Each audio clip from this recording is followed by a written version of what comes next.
Repairing a mobile device is different from repairing larger, more generic computers. First, there are thousands of types of mobile devices. There's no way we can cover all the differences. Instead, let's check out some of the tools and techniques that you'll rely on to keep mobile devices in your organization running.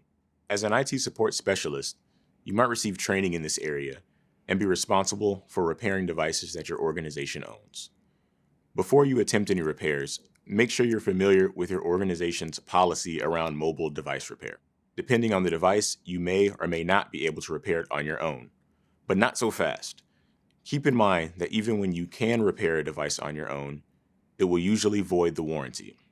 So, check the impact on the warranty before working on a device.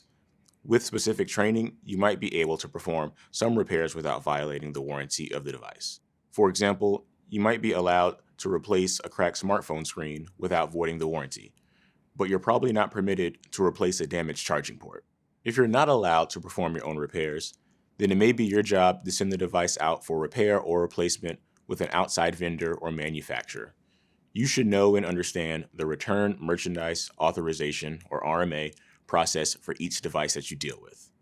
The device's warranty or the service agreement that your organization has with the device's manufacturer will determine how and when it will be repaired or replaced.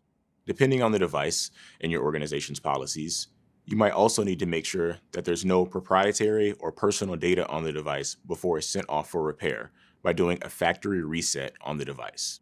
A factory reset will remove all data, apps, and customizations from the device. When repairing a mobile device, follow the same best practices that we showed you for working on a PC. Protect against static discharge, use the right tools, keep parts organized and labeled. Taking pictures along the way can help a lot too. Follow vendor documentation and test the device to make sure it still works.